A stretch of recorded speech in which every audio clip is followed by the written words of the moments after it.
I want to start off with the World Baseball Classic.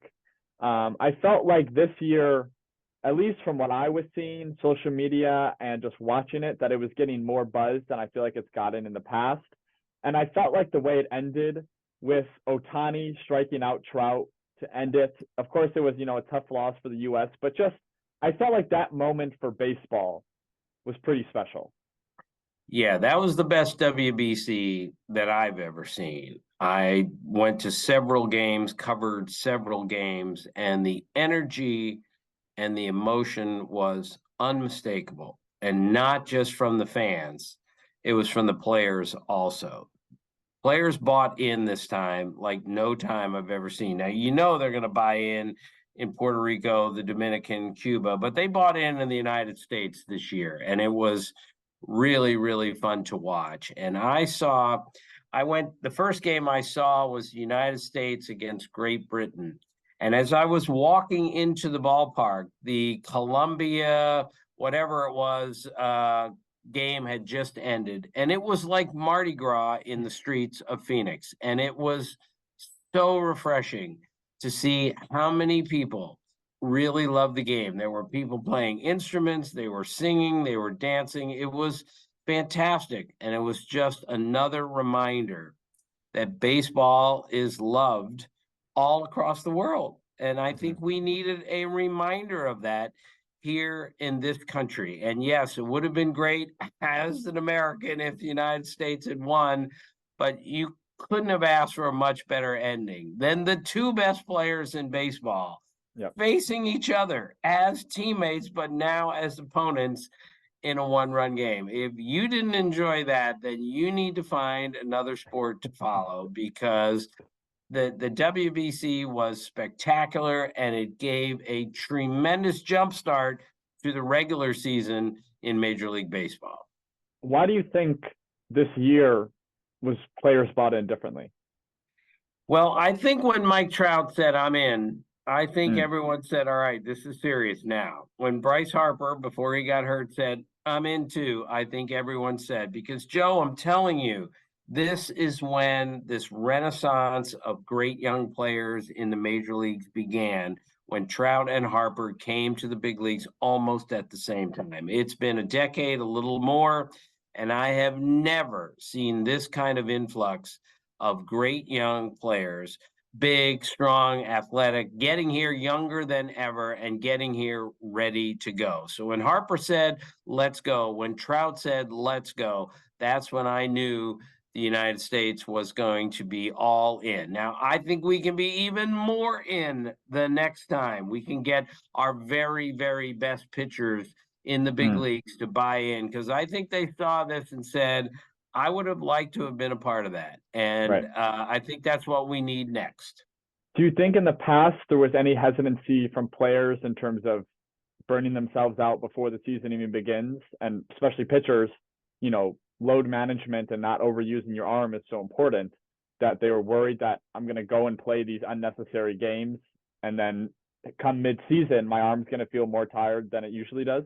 Right. And again, that's always going to be a concern with the WBC. This is not basketball where guys, with all due respect, I love that sport. Those guys are amazing, but they can take a week off and 2 weeks off and come back and score 40 points with their eyes closed. But baseball is different. This is the only time to play the WBC is in spring training. Can't do it at the All-Star break. You can't do it after the season. This is the only time. And yes, people are going to get hurt. Edwin Diaz, people are going to get tired. But it also helps these guys to get their games ramped up in early March. I mean, Shohei Ohtani, for instance, is off to a great start again this year. And it's maybe in part because he got things going a little bit earlier than everyone else. He was in a more competitive and a more conditioned state when the regular season began, because he'd been playing meaningful games. These games are not unnecessary. They are necessary. And it takes some real careful thought on how we're going to let these guys play and yet not overload them and hurt them or their team for the regular season. All right, I want to talk now about what's been the talk of the town for a couple of months, of course, the new pitch clock. How have you seen it affecting games besides just games being shorter? What are other ways you've seen it affecting players? Have you seen it affecting pitchers at bats? Yeah, it has affected every part of the game. And so far, for the most part, I think it has been a positive development. For instance, just some of the residue of a pitch clock is our infielders, I have found, and I have seen and I have heard, are more alert to every single pitch because there is no time to wander mentally because all of a sudden there's another pitch coming in 20 seconds or 15 seconds. Mm-hmm. Guys tend to drift here and there. Guy takes a minute to throw a pitch. It's just human nature. You're going to wander around and your head's going to go somewhere else. There is no time for that anymore. I had a baseball man tell me in spring training that Pete Alonso, who's a great player, don't get me wrong here, he has a tendency to come out of the box after the first pitch and maybe think himself out of an at bat because he's thinking too much. Well, now there's not time enough to think too much. And this guy told me Pete's going to hit 70 homers this year because he's not going to think too much. And of course, he is off to a great start. I think our pitchers are working quicker, and I think it helps them. Now, that doesn't say it helps everyone. I've Mm-hmm. seen pitchers out of breath. I've seen pitchers rushing. That's not a good thing. I've seen hitters rushing. That is not a good thing. But it is up to the pitchers and up to the hitters to make that adjustment. And yet I am astonished that the ultimate creatures of habit have made the adjustment as well as they have. I knew this after a week of spring training games. I did a game with the Yankees from the booth, and Aaron Boone, who I worked with all those years at ESPN, told me yesterday, he said, meaning in spring training, he said, we played a game in Orlando and they didn't have a pitch clock because they didn't have the technology. And we still played in 2.5 hours because the players were already conditioned to let's get on the mound and throw it. Let's get in the box and swing it. That's what we're trying to do. We're not looking for faster games. We're looking for better games. And better games come when you have a crisper pace and less dead time. And that's what I've seen so far. That doesn't mean this can't blow up. There's going to be a terrible incident before we're done where a game ends because somebody didn't get in the box fast enough. That's not going to be a good development, but it's up to the players to adjust. And so far they have. Yeah, and I'm happy you brought that up because my only worry of a pitch clock, I think one thing about baseball and the example that I have for this, and we already brought up Bryce Harper a little bit, who I love and is such an incredible player. But I think about his go-ahead home run in the NLCS against the Padres and the build that baseball has, especially in postseason games where everyone's on their feet, the crowd is just roaring, and that time in between pitches helps that build even more. And my only concern would that be the pitch clock would take away from some of that added build that makes those moments so incredibly special. Yeah, and I'm with you. I worry about that also. Look, I don't care how long the games last, ultimately, especially in the postseason. That drama cannot be replicated. Right. And if you take away that drama of a pitcher stepping off the rubber, a guy stepping out of the box because the pressure and the moment is so enormous, I think you have to be careful what you wish for. Is it going to help on a Tuesday night in Cincinnati? Of course it's going to help. It's going to make the game move faster, and a lot of people are going to benefit from that. But I do worry that those great, tense moments that I've seen a million of in the postseason, we take that away. I think we take some of the fabric away from baseball. So let's just see how it goes. Let's see if we lose that. And if we lose that, it's time to make another adjustment for Major League Baseball. This is what baseball has to do. They have to regulate this and say, is this working? If the answer is yes, then we go with it. If it's not working, then you have to make another adjustment and say, all right, here's how we're going to tweak this and make it better. Yeah. And I saw Jeff Passan's piece on the loss of beer revenue from ballparks from this shorter games.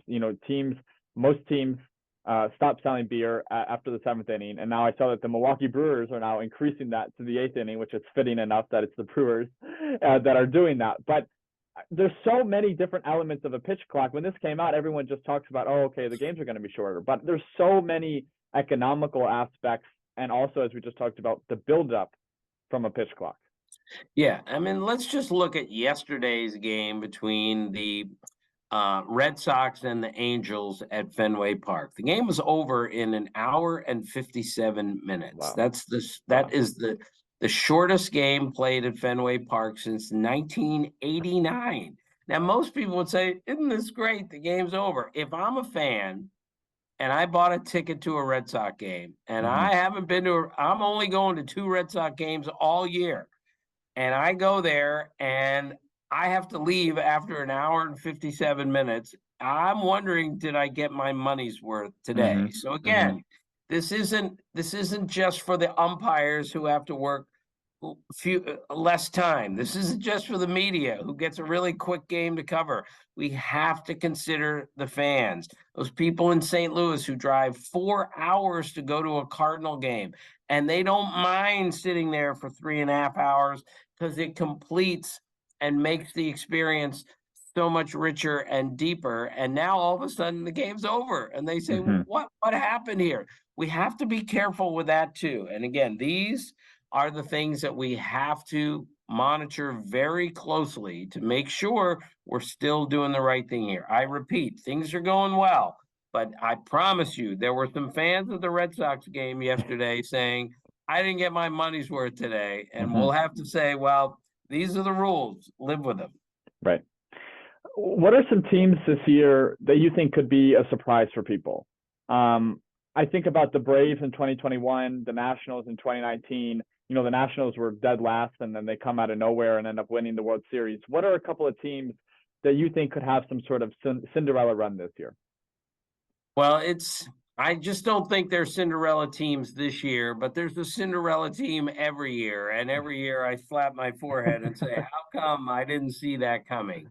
The Angels won 73 games last year and finished 33 games out of first place. They were not a contender. And I left spring training this year thinking they have a chance to make the playoffs this year if Mike Trout plays 145 games, if Anthony Rendon plays 145, if Shohei Ohtani, of course, is as great as he's been for at least the last 2 years. With some of the other additions in that underrated pitching staff, starting staff, I think they have a chance to make an outside run at the playoffs. And in the same division, the Rangers were terrible last year, but they severely upgraded their starting rotation with Jacob deGrom and others, Nate Eovaldi and others. And with Bruce Bochy, believe me, did not come back at age 68. He turned 60, 67, 68 on Sunday. He did not come back to lose. Trust me. And I think that team has a chance to make a huge jump in the standings. That doesn't mean they're going to make the playoffs, but it means they're going to be a contender where they weren't a contender. Those are my two teams that I look at and say, you better watch out for them because they're the two teams that might come from non-contender to contender. Okay. And what is your feeling on quote unquote super teams? That's talked a lot about in basketball. You saw the Brooklyn Nets sign KD, Kyrie, Harden. It kind of gets blown up, doesn't work out. But in baseball, I feel like we have those as well. You have the Yankees, Mets, Dodgers, Padres, just to name a few, who just have these wickedly high payrolls, and they just pay anyone, and they just don't care about the tax that they're going to get after because the owners are so wealthy. I just find it so interesting how a team like the Mets can have a payroll of $345 million, where a league average is $160 million, and you got a team like the Oakland A's that's payroll is like $50 million. It's such a drastic range in baseball. Yeah, and this is a big problem, and we've been talking about this big problem for 30 years, if not longer, and it's not a healthy situation. However, I have trouble trashing an owner who's willing to spend the money, because we blast the owners who don't spend enough money.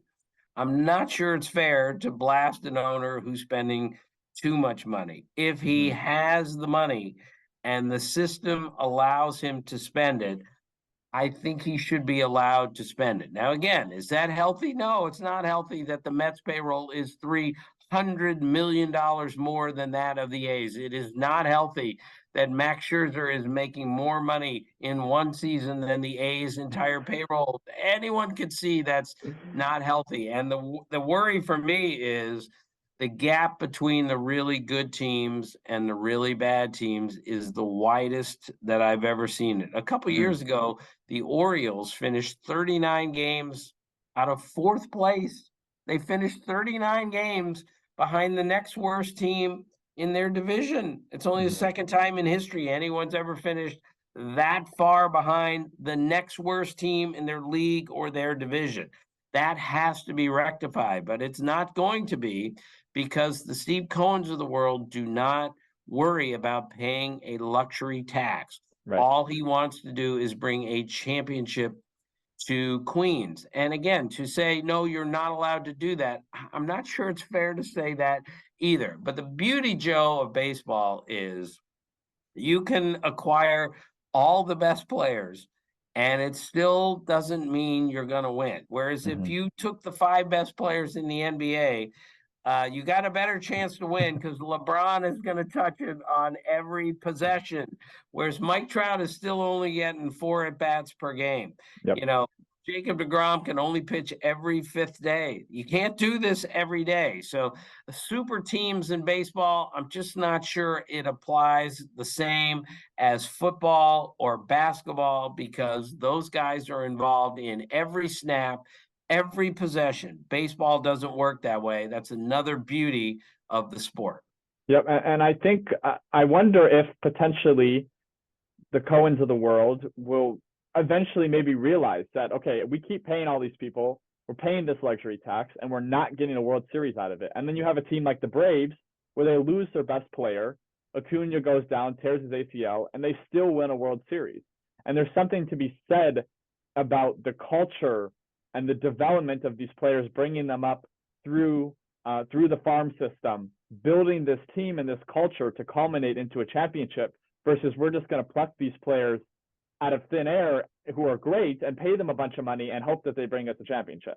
Right. And again, the Braves played the Padres in the series last weekend, and it was fascinating just how different those teams were built. The Braves took all their young players and locked them up through their arbitration years and their early free agent years because they were homegrown and they were their guys. Whereas the Padres acquired people Mm-hmm. and then extended them, whether it was Manny Machado or Yu Darvish or somebody else. So there are different ways to do this, and that's kind of the beauty of the game, is if you're creative enough to figure this out, maybe you can win. And then of course they're the Tampa Bay Rays, who won their first 13 games this Right. year with a very low payroll and a completely different mindset on how to build a team than the Braves or the Padres. And yet for 2 weeks, and they still are the best team in baseball this year. It's an amazing story, and it should provide hope to all of our small market teams that if you draft and develop players properly, you Mm-hmm. can win with a low payroll. But can you win the World Series? Can you do what you need to do long term? That is another question. How do you think these small market teams that might not be that good, how do they get butts in the seats? I think about the Cubs, the Red Sox. No matter what their record is, they're going to have butts in the seats. People are going to show up to the games just to be in that atmosphere of Wrigley, to be at Fenway. But these teams like the Reds or the A's, or I think about the Marlins, 3 or 4 years ago when they were just one of the worst teams in baseball, and there's 1,000, 2,000 fans at the game. How do they try to remedy this? And like you said, if there is this gap that you fear of, there's such a divide between the good teams and the bad teams. Like, I feel like that's almost unsustainable to have 1,000 people showing up to a game on a daily basis. Yeah, well, it's certainly not healthy what's going on in Oakland right now and Miami and several other places. To answer your question, Joe, you just have to win. But it's really hard to win when you don't have enough players to win. But you have to look at, say, the Brewers, who are not a big market team on any level, and they fill that place. Hmm. And Miller Park is well, whatever it's called now, is a really fun place to go. It is. Seattle is not a big market team, but going to a game in that ballpark is a blast because those people are really into it. The Padres are not a big market team, but that fan base there is all in. But it's mainly because the Brewers have been pretty good. The Hmm. Padres beat the Dodgers in the playoffs last year. The Mariners made the playoffs for the first time since 2001. So you got to put a good product on the field. And if you can't, in some cases, Miami, Oakland, others, it's really difficult. Even Tampa, somebody's got to help the Rays do something with that ballpark because that team is way too good to be playing in front of 13,000 every night. Hmm. So what are the ways you think we try to the MLB tries to mitigate this talent divide? I think when I think of the NFL, the worst team gets the number one draft pick. Okay, normally that leads to you get the star quarterback, and hopefully that helps rebuild the team. You think about the Bengals, they get Joe Burrow, all of a sudden they're in the Super Bowl 2 years later. But baseball's so different. It's a farm system. Okay, we draft the guy number one overall. He's 17 years old. Well, he may not be playing for 4 years. How do we try to mitigate this talent divide between teams? Well, again, we've been at this for 30 years, if not 50 years, and we haven't solved it yet. And that's what the labor negotiation is all about. And we just finished a very difficult labor negotiation, and we didn't really address this because it is so difficult to do without a salary cap, which the union is not going to allow. So we just have to hope within the game that these big owners say, I'm not paying a luxury tax, which the Yankees have tried to do. And even the Dodgers have kept things down in order not to pay. But there are enough teams out there, including the Mets, who say, I don't care about the luxury tax. I don't care how much this costs. We have to win. And I Hmm. admire any owner that says, I'm bringing a championship to my fans. That's the owner I want working for my team, Right. but it's still not healthy for the game. And we're not going to be able to get to this again until our next labor negotiation. And even then, we're going to have the same problems that we've had for the last 4 decades. Hmm. All right. I want to end today on my beloved Cubbies. Got to bring it home. What do you think about the Cubs this year? I'll start there. I like some of the signings they made. Dansby Swanson, I loved that signing. He was someone since the beginning of free agency. I hope they went out and got, and I think he started off incredibly hot. He's batting like 360 right now. They also got Jameson Taillon to be another arm. I just am worried with the Cubs that they're severely lacking pitching. Marcus Stroman has started off the year hot. His opening day, he comes out, shuts out, pitches a shutout. But I just am worried that the Cubs, the best they could be, is possibly average this year. I would tend to agree, but the good thing is they are at least heading in the right direction. The second half of last year, they played much better. As you said, Dansby Swanson is an enormous upgrade. With him and Nico Horner playing in the middle Mm-hmm. of the infield for the next 5 years, if not longer, that's a really good situation. Cody Bellinger had a really good weekend in LA. Maybe he Yeah. finds whatever he's lost here. Eric Right. Hosmer first again. Maybe he can find what made him such a good player with the Royals. But those are tricky situations to take guys who have struggled Mm-hmm. and have them figure out where their old game is. But I actually am encouraged to some degree where the Cubs are. I think they're going in the right direction, but to me, they're just not a playoff team. They're not the Mets or the Braves or the Phillies or the Brewers or the Cardinals or the Padres or the Dodgers. That's 7 playoff teams that are better than them right now. But Yeah. again, they're in a rebuild and they're going to have to spend some more money going forward. the way they've rebuilt the park, they have to be making money again at some point, and they're just going to have to go get some pieces that really fit. I think their pitching is slightly better than you think it is. I think Jamison Tyon is going to be very good for them, but they need some work in the back end of the rotation. They have some young guys. They need some work in the bullpen. But if I'm a Cub fan, I look at it like, okay, we're not going to the playoffs this year, but who is going to step forward and give me hope for 2024 and 2025? That's what rebuilding teams do. They give hope for the future. Yep.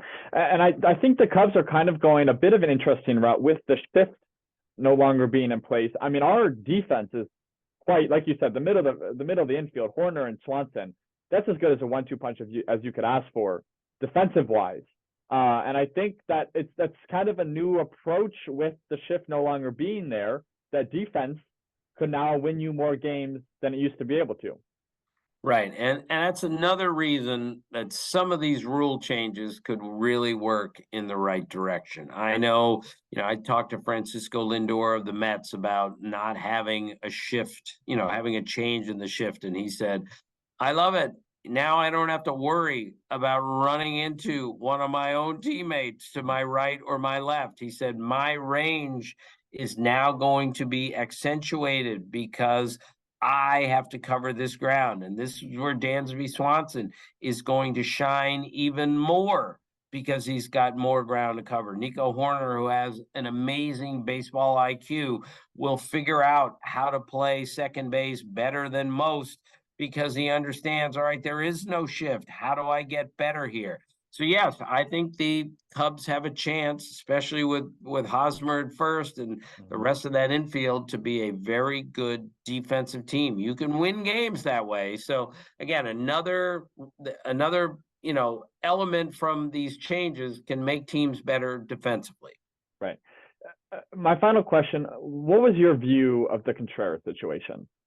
As a Cubs fan, and a lot of Cubs fans felt very frustrated by that situation.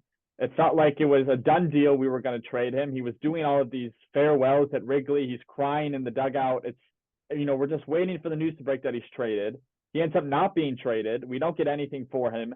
And then he, of course, goes out and signs with the Cardinals. It felt, as a fan, like the Cubs really botched that situation. Well, I will tell you, at the trade deadline last year, one of the takeaways was, how was Wilson Contreras not traded? I think almost everyone in the industry asked the same question. I would have bet my house a week before before the trade deadline that he would go because he's a really good player. You could get something for him. What I think they found was we're not getting as much for him as we thought. I think they did hold out some hope we can sign him as a free agent. As it turned out, that didn't work out either. And I still don't understand certain days why he's not the everyday catcher for the Cubs right now, because they could be building something with him in the formula. And not only is he not on the Cubs, he's on their arch rival. So that doesn't make any sense to me. But again, we can't judge a loss of a player, a free agent signing, a trade after 6 months. We need to give it much more time than that. Let's see what kind of player he turns out to be. He may end up being even better than he was with the Cubs, or maybe the Cubs saw something that they didn't like moving forward. I'm not sure what that would be, but these are the things that drive Cub fans like you crazy. Like, how's he not our catcher? We all understand your frustration. These things happen in baseball all the time. Yeah. I mean, it felt like with the rebuild that he could have continued to be a great piece, especially for a young pitching staff, having one of the best defensive catchers in the league. And he's not just a great defensive catcher, he's a tremendous hitter as well.